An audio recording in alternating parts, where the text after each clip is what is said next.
E aí galera, tudo bem? Tô aqui para falar desse tema que vocês já sabem qual que é, né? Principalmente porque eu acredito que esse tema ele precisa sim ser revisto, ser solidificado, mesmo porque a gente teve alguns impasses aí, alguns desencontros, né, durante as aulas, e eu acho que é válido reforçar aqui alguns conteúdos com vocês. Vou começar então com a Segunda Guerra Mundial, que é fundamental para a gente discutir aí. Minha recomendação: separe já um copinho com água, uma garrafinha de água, aqui como eu estou fazendo também. Faça as anotações, né, que vocês acharem interessantes e aí depois a gente vai conversando. Vamos lá? Então,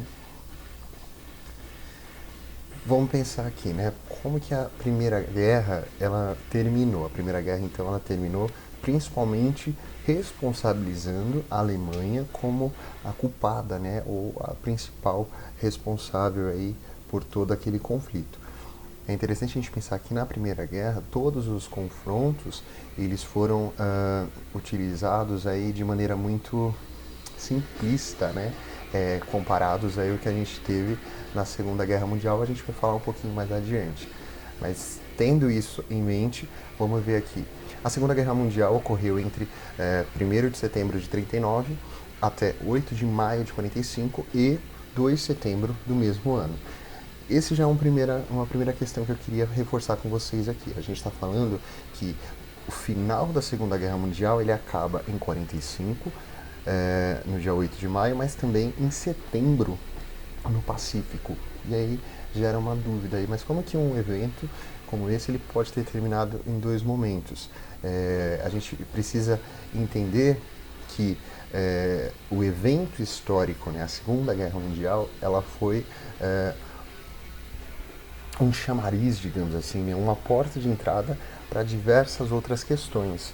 Outra coisa que é muito importante a gente ter em mente é que quando a gente está falando de guerras mundiais, né, nesse sentido, não necessariamente uma nação está contra a outra, mas uma nação e um grupo de nações ali que são aliados a essa nação, o outro polo também, uma nação, outras nações.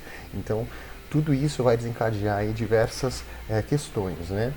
Quais foram as causas aqui dessa Segunda Guerra Mundial? Principalmente o descontentamento da Alemanha com o desfecho da Primeira Guerra Mundial, que eu já falei para vocês, está totalmente ligado aí à questão dela ser a maior responsável aí, né?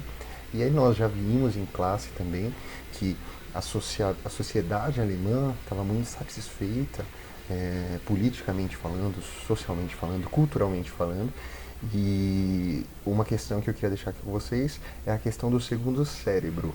Como assim pro segundo cérebro? A gente tem um cérebro, né, no crânio, mas a gente também tem o segundo cérebro que é na altura da barriga, no intestino. E muitos governantes sabem que boa parte da população, boa parte das pessoas agem a partir do segundo cérebro. Então, essa informação é muito valiosa para os líderes porque eles sabem que se mexer nesse segundo cérebro, se aumentar de repente o preço de alguma mercadoria, ou se aumentar alguns impostos, parte das ações aí elas vão ser alternadas, né? Então esse aqui é um ponto crucial para a gente.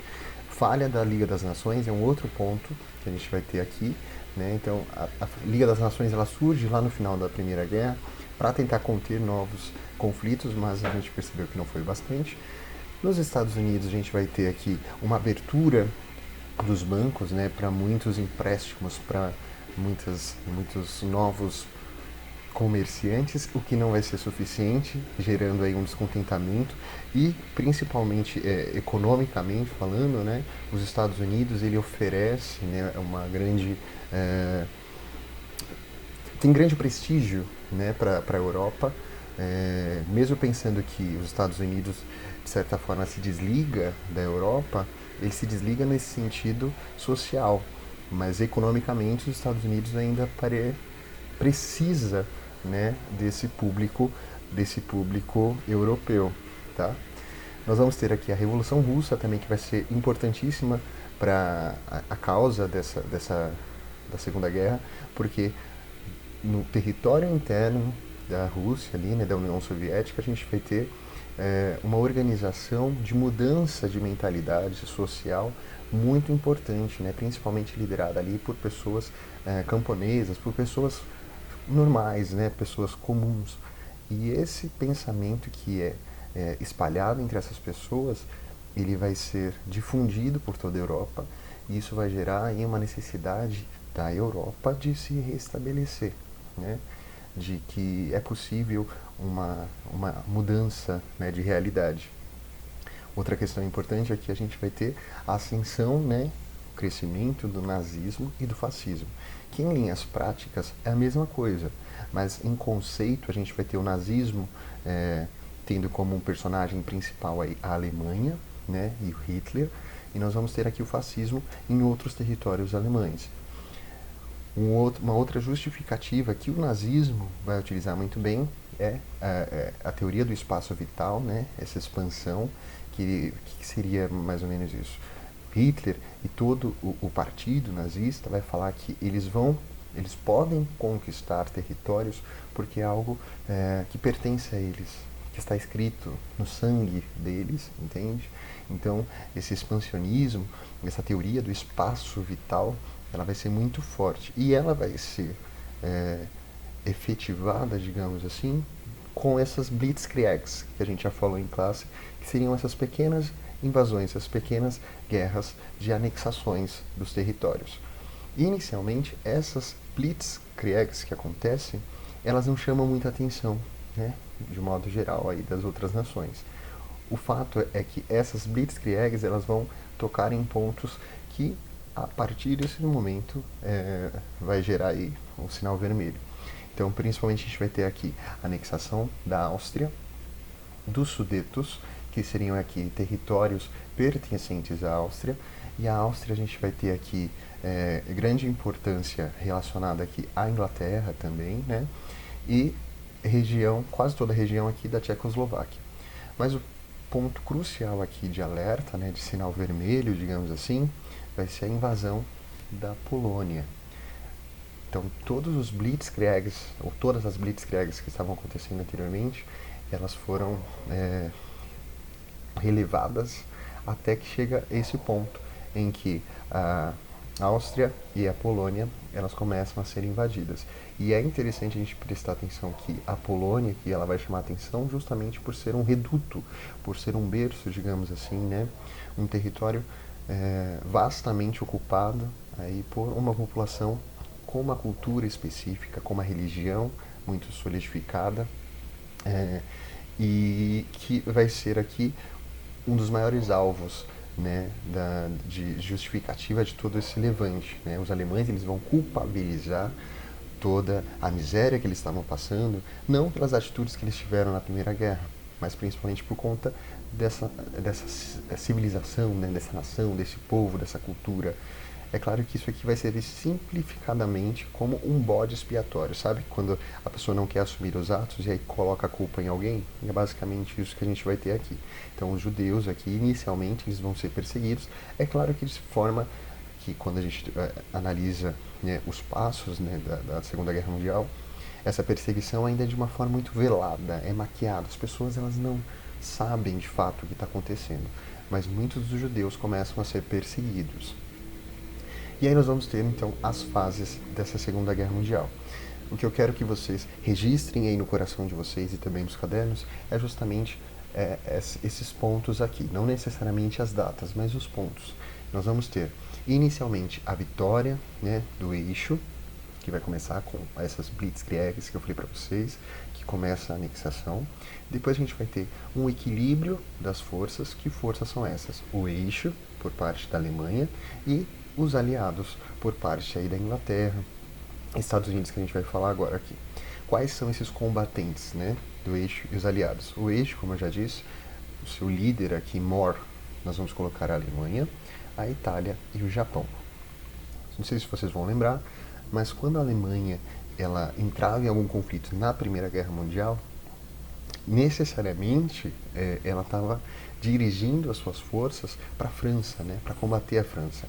Aqui, na Segunda Guerra Mundial, quando o Japão entra, ele quer, de fato, né, atingir principalmente aos Estados Unidos e, de certa forma, ao Reino Unido, né, a Inglaterra ali. Por quê?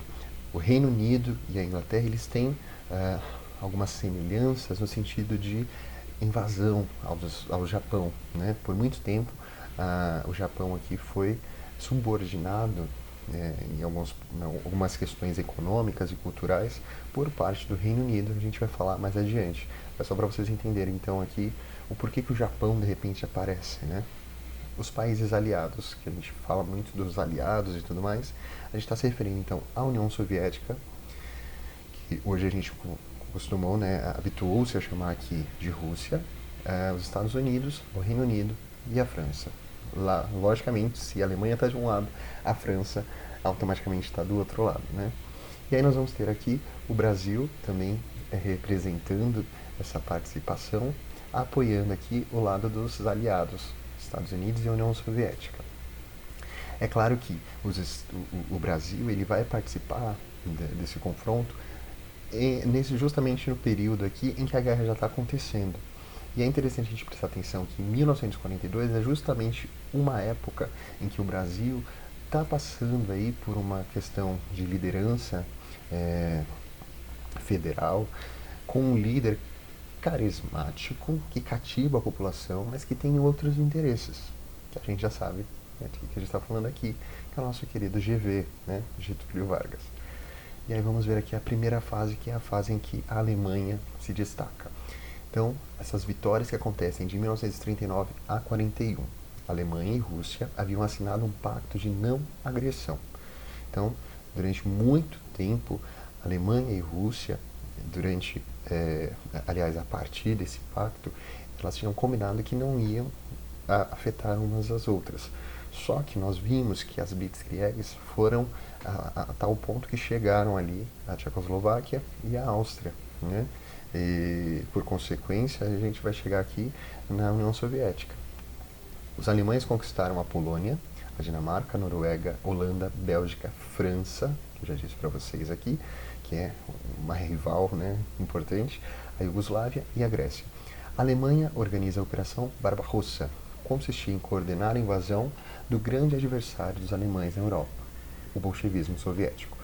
Então, só dando uma pausa aqui, quando a gente fala de bolchevismo soviético, a gente está falando basicamente de um pensamento de mudança social e política que está circulando na União Soviética, né? A gente tem aí alguns líderes que nós já falamos anteriormente, como Lenin, por exemplo, a Rosa Luxemburgo, que é um destaque aí, e esse bolchevismo ele está totalmente ligado à população. Então, a Alemanha não quer que a população tenha poder, né? De modo geral, o poder ele tem que ficar limitado, tem que ser restrito a uma parcela. E aí, essa articulação aqui de invadir e combater esse bolchevismo, ele vai ser neutralizado justamente pelos russos. Então, mais uma vez aqui a gente vai ter a Rússia aqui agora segurando as pontas, né? A gente viu com Napoleão Bonaparte eles sendo frustrados, e aqui mais uma vez, e eu já estou dando risada porque logo logo eu vou colocar algumas imagens aqui para vocês de como que isso vai acontecer. Vamos lá. Na segunda fase, que é o momento em que os aliados começam a ficar em empate, digamos assim, começa em 41 até 43. Essa etapa se inicia com a invasão da União Soviética pelos alemães e termina em 43 com a rendição da Itália. Então, prestem muita atenção, aqui a Itália, que estava do lado do eixo, né, do lado da Alemanha, ela vai ser uma das primeiras desse time aí que está lutando a ter sua ação neutralizada. Essa neutralização, imaginem, por exemplo, um coordenador que chega em você, né, na escola ali, e vê que você aprontou alguma coisa e fala assim, ó, é isso mesmo que você quer fazer para sua vida? Não vou citar nome de coordenadores nem nada, mas pense aí, você não quer rever seus atos e tudo mais? E aí a Itália começa a rever os atos. Guardem esse momento que a gente vai voltar já já. Os alemães tinham o objetivo de ocupar as regiões de Leningrado, Moscou e Stalingrado. Esse era um dos interesses aqui, enquanto a Itália foi rendida e estava pensando nos atos dela lá. Por que que a Alemanha tinha esse ideal, né, esse objetivo de conquistar Leningrado, Moscou e Stalingrado? Justamente porque é um território ali que carrega o nome dos líderes desse território, que a gente está falando aqui de Lenin e de Stalin, né? Então, isso aqui é mais uma questão simbólica, né? Uma questão, imagina um filho, eu sou filho único, então eu tenho propriedade para falar, imagina um filho único que fica batendo o pé, tipo, eu só quero isso do meu jeito. Basicamente isso. Poderia conquistar qualquer outro território, mas conquistar Stalingrado, aqui, né, Leningrado, né, Moscou, era significativo. A luta em Stalingrado foi duríssima, definida como um inferno. Eu costumo dizer que é um inferno ao contrário, porque inferno é quente, que a gente vai ter uma marca muito forte do frio, né? Mais uma vez aqui o exército perdendo para o frio, né? Os soldados perdendo aqui para o frio. E estendeu-se de julho de 42 a 43. Em Stalingrado, os alemães sofreram a derrota que iniciou a virada dos aliados. Então aqui nós temos os nossos alemães, enfim. E aí as batalhas no Pacífico, que até agora eu falei muito forte do norte da Europa, né? E no Pacífico, o que está acontecendo? Paralelo ao conflito na Europa, as forças do Japão e dos Estados Unidos tinham relações estremecidas. O Japão bombardeou a base naval de Pearl Harbor, no Havaí, e prosseguiu a ofensiva contra os americanos. Diante do ataque, os Estados Unidos declararam guerra ao Japão. Este sofre importantes derrotas, o Japão, né, no Pacífico, sendo impedido de conquistar a Austrália e o Havaí. Então, o Japão ele conseguiu ali acessar uma área naval, né, que é de muita importância, principalmente nesse momento, né, nesse contexto histórico aí. Mas o território em si não foi invadido, digamos assim. Isso vai ter volta, né? Porque os Estados Unidos não iam deixar isso barato. Então aqui tem uma imagem em inteligência artificial, mas existem vários registros, vários filmes. Inclusive tem o filme Pearl Harbor, que tem várias versões aí que vocês podem assistir depois. Mas só para vocês terem uma ideia de mais ou menos como foi esse conflito, né? E aí nós chegamos na terceira fase de fato. A partir da rendição da Itália, lembra que a Itália estava lá pensando nos atos? A gente vai ter então aqui a Segunda Guerra Mundial entrando nessa terceira fase, que termina com a rendição do Japão, em setembro de 45. Em 43, a Itália firma o armistício, então ela fala assim, beleza, revi meus atos, não vou mais fazer o que eu estava fazendo, não vou mais andar com pessoas erradas, né? E muda de lado. E aí ela sai do eixo e ela vai para o lado dos aliados aqui, né? E declara agora a guerra contra a Alemanha. Em 6 de junho de 44 ocorreu o dia D, que esse ano a gente comemorou 80 anos do dia D, né? Que é a chegada, né, desses soldados por parte aí da parte dos aliados no norte ali da França, né, na Normandia, provocando o recuo dos alemães e a libertação da França. Lembrando que os alemães, com as Blitzkriegs, eles estavam invadindo, anexando territórios, inclusive anexaram a própria França. Só que parte da França, né, da população, fugiu, né, para tentar sobreviver, e uma parte ficou ao sul ali. Só que a chegada desses soldados, então aqui nós temos, a chegada desses soldados é aqui pelo norte. E aí ela invade, e aí essa chegada de vários soldados por parte da Inglaterra, por parte dos Estados Unidos e outros aqui que participam aqui, né, agora a Itália também, começa a descer e invadir todo o território aqui europeu e eles vão parar ali na cidade, né, em Berlim. Com relação ao dia D, a gente tem aqui alguns dados para título de curiosidade de vocês, que a gente vai envolver aqui, né, cerca de 150 mil homens, né, 150 mil soldados, 14.200 barcos, 600 navios e milhares de aviões. Então, o dia D ele é importante, principalmente por neutralizar todo esse avanço autoritário e desmedido, né, por parte do nazismo, a aniquilação de pessoas, de cultura e dos próprios nativos ali que falam, quando eu falo nativos, os próprios alemães, tinham alemães que não queriam estar envolvidos e acabaram perdendo suas vidas, famílias e enfim. Aqui, por exemplo, no sentido de de derrota, né, a gente tem uma imagem que mostra como Berlim ficou, né, por conta das invasões aqui, por conta dessa chegada, né, dos aliados também. E aí lembrando, né, que a guerra ela é mundial, né? Como é que essa guerra mundial ela termina? Ainda na Europa, o exército soviético, que está vendo do outro lado ali, liberta a Polônia, que era todo aquele território também dentro da Alemanha ali, né? Conquista a Alemanha e derrota o Terceiro Reich. A batalha final no cenário de guerra europeu foi travada em Berlim, capital alemã, que a gente acabou de ver a imagem. Hitler e sua esposa Eva Braun cometeram suicídio. Aqui eu queria deixar para vocês que esse é o ponto em que os livros, né, trazem, os documentos históricos trazem e o que é cobrado, né, para a gente nos vestibulares e afins aí.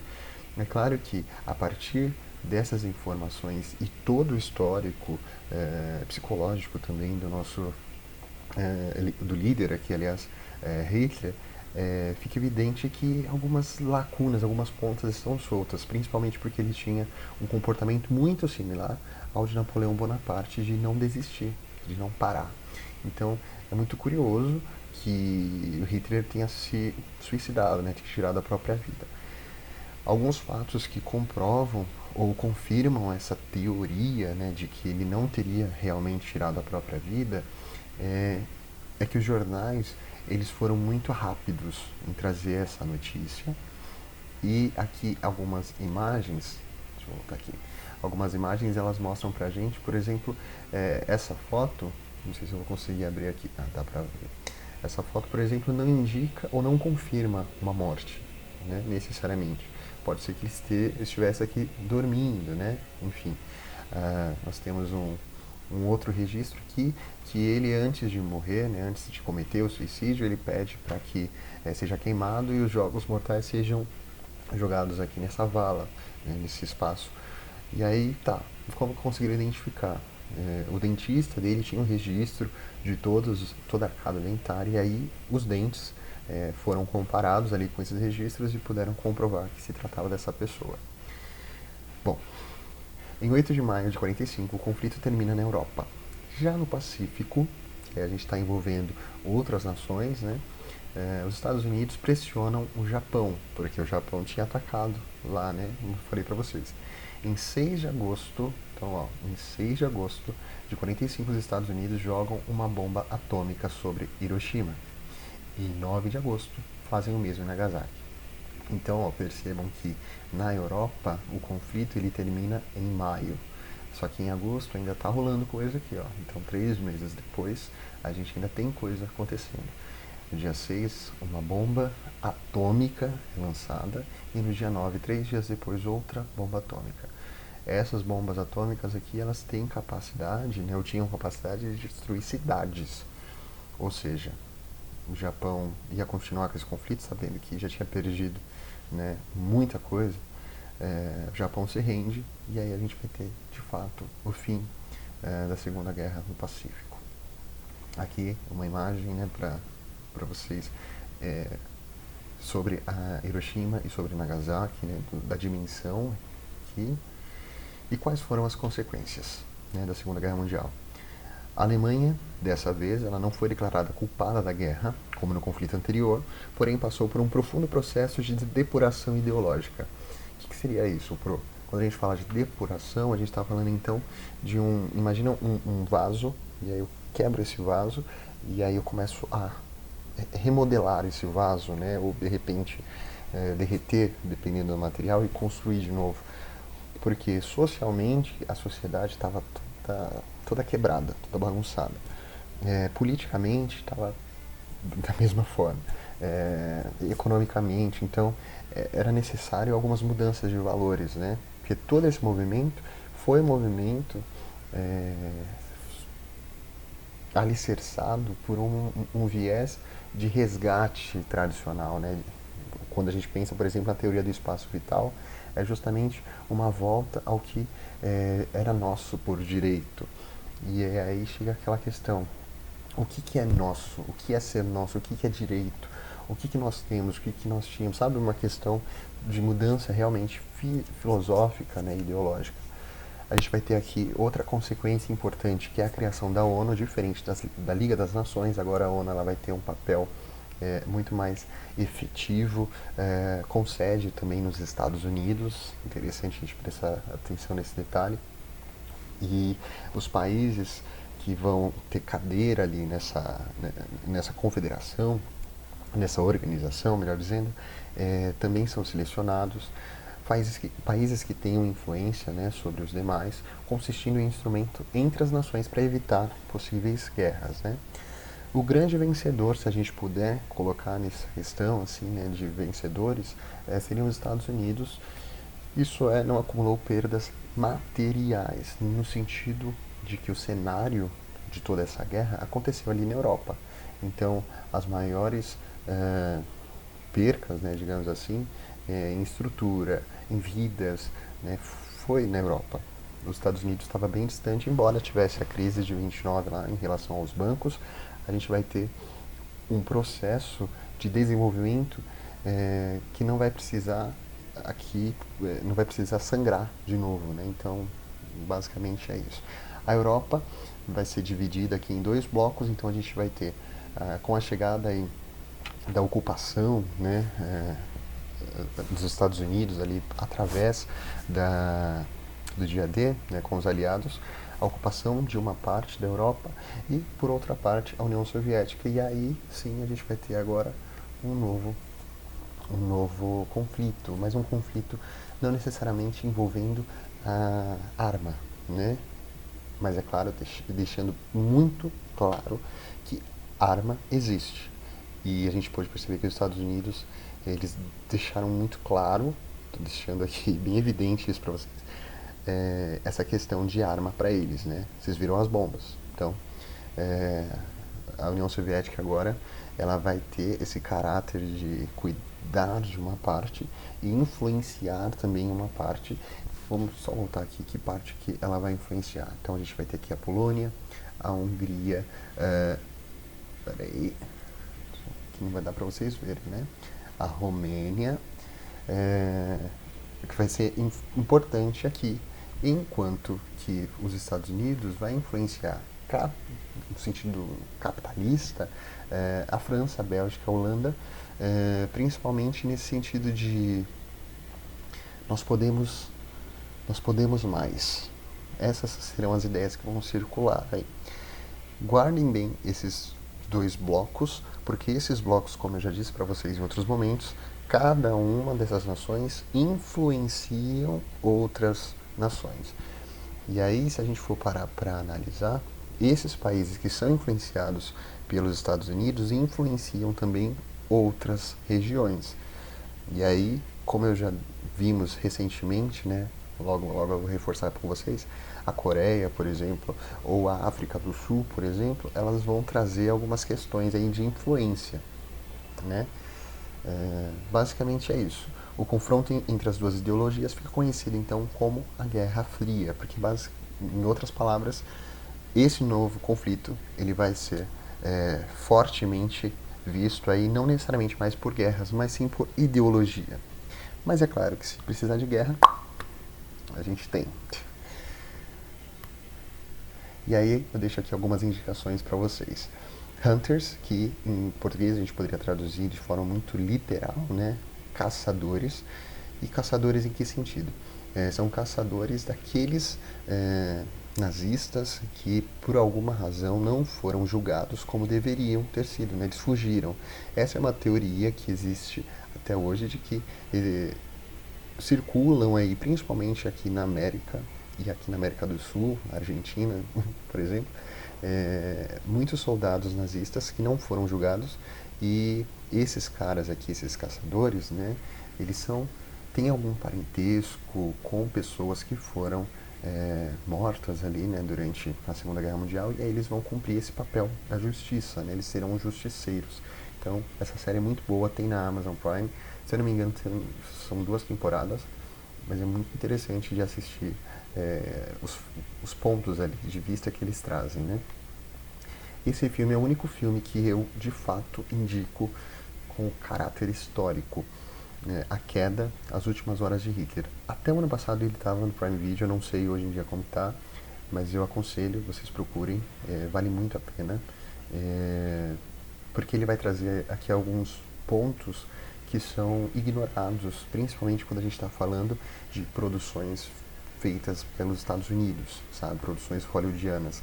Aqui a gente vai ter um cuidado, uh, uma curadoria, né, uma atenção histórica muito forte. Inclusive ele foi indicado ao Oscar, né? Eu recomendo, assistam, se possível. Aí. O Jogo da Imitação, né? Que vai trazer aqui o Alan Turing, que ele vai ser requisitado aqui para tentar decifrar os códigos dos alemães, para assim antecipar os passos que eles fariam, né? Então é uma ideia de tecnologia muito importante, que é outra marca da Segunda Guerra Mundial, né? A tecnologia, porque muito se fala das mortes, muito se fala do nazismo, mas a partir da Segunda Guerra Mundial a tecnologia ela fica, o desenvolvimento ele fica muito evidente, né? E até como eu disse lá no começo do vídeo, fica muito forte até o uso, né, de ferramentas, o uso de aviões e tudo mais é muito mais forte. Invencível é um filme que vai tratar aí dessa questão do conflito no Pacífico, que pouco se fala, né? Eu percebo que os livros eles não abordam muito essa questão, ou abordam de uma forma muito simplista. Esse filme ele é interessante, já previno vocês que se vocês forem fáceis de chorar, ele faz você chorar, porque é um soldado americano que ele é capturado, né, pelo exército japonês, mas ao invés de simplesmente matarem, vai acontecer algumas situações aí, e é só isso que eu tenho a dizer. Baseado em história real, é muito bacana, assistam, né? Quem produziu esse filme foi a Angelina Jolie, então é alguém que entende de biografias, né? Pra quem gosta, eu acho interessante. E aí a pergunta que eu deixo em aberto aí, será que acabou? Será que esses conflitos realmente chegaram ao fim? A gente está agora, né, na época que eu estou gravando esse vídeo, em 2024. Será que chegamos? Não sei. É isso. Qualquer dúvida, entre em contato e bons estudos.